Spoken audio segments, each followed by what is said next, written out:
Le mondial de Paris, c'est aussi des découvertes sous le pont du périphérique. Voilà, regardez, je suis donc dans les allées, enfin à l'extérieur du mondial. On est juste devant la zone de démonstration de Valeo pour vous parler d'un truc assez original. Alors, on en avait déjà un petit peu parlé au moment du CES, plus tôt cette année. C'est un peu, selon moi, ou en tout cas la possibilité d'un avenir pour la voiture électrique en ville. En tout cas, ce à quoi elle pourrait ressembler. La voiture électrique, c'est cher, c'est sûr, plus cher parfois même que des véhicules thermiques évidemment. Et là, eh bien, ce que Valeo montre, c'est son véhicule 48 volts. 48 volts sont ces moteurs électriques qui sont déjà utilisés d'ailleurs et produits par Valeo pour des véhicules plug-in, hybrides ou hybrides avec des systèmes d'hybridation, ce qu'on appelle l'hybridation légère. Ces systèmes qui vont venir apporter un réseau électrique afin d'abaisser des consommations pour passer les véhicules traditionnels thermiques parfois sur des fonctions de point mort. Là, ce qui se passe, eh bien, c'est que Valeo, cette technologie de moteur 48 volts, il l'a intégrée dans une voiture et une voiture qui roule, regardez, c'est marqué dessus, jusqu'à 100 km. Jusqu'à 100 km/h, avec une autonomie de 130 km. Et Valeo nous dit même qu'ils vont revoir ça un petit peu à la hausse parce qu'ils ont déjà fait 4 fois le tour du périphérique avec ce modèle qui est donc désormais un modèle français. Le modèle qu'on avait présenté au moment du CES était fait avec une université chinoise de mémoire. Alors regardez, on va juste ouvrir le capot pour voir un petit peu à quoi ça ressemble. Et donc là, l'avantage de ce véhicule électrique, eh bien, c'est que ce moteur 48 volts, il est beaucoup moins cher que les moteurs traditionnels et donc du coup ça permettrait d'avoir une toute petite voiture comme celle-ci, citadine. Elle doit faire à peu près 3 mètres de long et eh bien à moins donc de 8 000 €, entre 7 500 et 8 000 €. Ça c'est un prix indicatif évidemment parce que pour qu'il soit adopté, Valeo n'est pas constructeur de véhicules.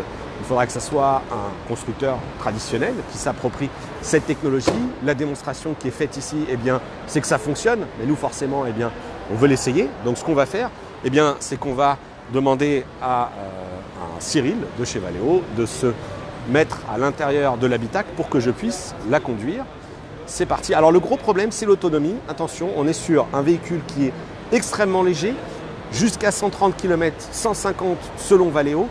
Pour moi, c'est très prometteur pour un gabarit aussi petit parce qu'on est sur une capacité de batterie qui fait 13,5 kWh, donc ce qui fait eh bien, que ça devrait être assez rapide à recharger évidemment. Et là, eh bien, on a en plus un coffre. Hop, regardez, alors il y a mes affaires qui sont à l'intérieur, qui permettent tout à fait d'envisager d'avoir même quelques courses, un trolley, voilà. Donc c'est une petite citadine vraiment sympathique. Voilà. Hop, on va passer à l'intérieur et tout simplement, je vais aller faire un tour. On est au niveau de la porte de Versailles. Hop, tac. Voilà. Alors, ce que je peux vous dire déjà, eh bien, c'est que c'est effectivement une vraie voiture. Il y a tout ce qu'il faut. Il y a les ABS, il y a les airbags. Donc là, on est démarré. Non, il faut juste appuyer sur le frein et mettre un coup de démarrage. Coup de clé, voilà. Et là, donc là, petit voyant bleu, c'est parti. Alors, tirer sur la collerette. Hop, avancer. Tac, le frein à main. Alors, ce que je ne sais pas, c'est est-ce que je suis... Ouais, si, tac. Et c'est parti, hop. Donc on va tout de suite se faire une idée de... hop, il va peut-être falloir que je règle un peu le siège, hein. Faisons les choses bien quand même. Hop, ok. La sortie se fait à gauche. Hop.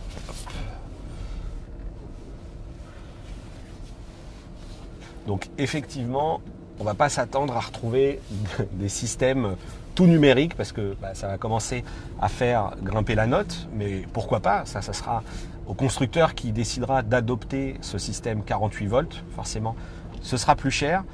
Et ensuite, ce qui est assez rigolo, eh bien, c'est qu'on pourrait tout à fait imaginer greffer des technologies de conduite autonome que Valeo fait et sait déjà faire. Donc des assistances, mais là encore, c'est une question de coût. Le prix de base, 7 500 €, 8 000 €, puisque le prix qui avait été annoncé au moment du CES de Las Vegas, c'était entre 7 et 8 000 $. Voilà, ce que je peux vous dire, eh bien, c'est qu'il n'y a pas de... Voilà, je ne constate pas de problème. Alors, c'est vrai qu'on a... Le système focal, il sera de série, monsieur Valeo? Non, c'est une option. C'est une option. D'accord.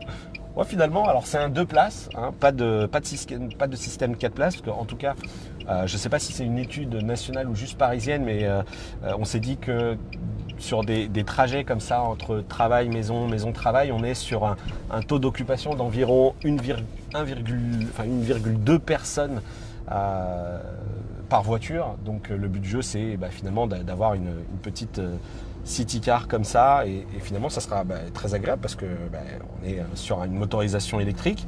Pour l'instant, j'ai pas pu évaluer le côté couple, mais ce qui est sûr, c'est que c'est pas, voilà, il y a vraiment aucune critique à apporter pour l'instant.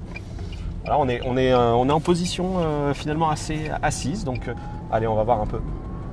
Ouais, c'est 45 km/h. Bon, ouais, vraiment, on est sur un véhicule qui est taillé pour la vie, quoi. Voilà, donc, en plus là, il est tôt le matin, tout le monde arrive à la porte de Versailles pour le mondial de Paris. Pas de bruit gênant. Ouais, c'est même. Ok. Je sais pas s'il y a des questions, mais en tout cas, on a déjà parcouru effectivement près de 300 km cette voiture. Donc quel serait à quelle échéance, puisque vous êtes ensemble avec Cyril de chez Valeo, est-ce que vous avez une idée à laquelle les constructeurs seraient prêts à adopter ce type de technologie? Ce que je peux dire, c'est que Valeo serait prêt à proposer cette solution-là en série pour des applications d'ici 2020-2021. D'accord. Ok, donc alors on va avoir effectivement l'attente de savoir si un constructeur automobile classique va adopter ce type de technologie, mais le moteur 48 volts, comme je le disais, il est déjà là dans de l'hybridation légère sur des véhicules hybrides. Donc ça, c'est plutôt la bonne nouvelle. Bon, voilà, ça c'était donc un très rapide premier essai de cette motorisation 48 volts. On va continuer un petit peu la balade. On voulait y revenir parce que c'est vrai qu'on vous l'a montré au moment du CES de Las Vegas, mais c'est selon nous quelque chose qui pourrait vraiment démocratiser le véhicule électrique, ce véhicule à moins de 8 000 €.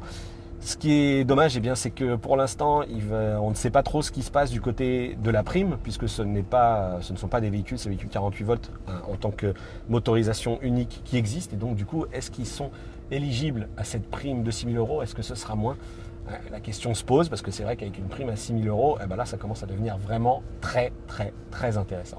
Voilà, toute l'actu du mondial à retrouver sur 01net.com. Moi je vais continuer ma petite balade. On a ici un système, on serait sur une base d'un système Pioneer comme ça, ou là encore c'est juste... Ça c'est une option sur ce véhicule là, oui. Ok, voilà, donc on pourrait tout à fait avoir un système multimédia Pioneer. Donc encore une fois, ce sera au constructeur de choisir ce qu'il veut y intégrer, avec pour objectif, j'imagine, de rester le plus abordable possible. Voilà, donc toute l'actu du mondial à retrouver sur 01net.com. N'oubliez pas.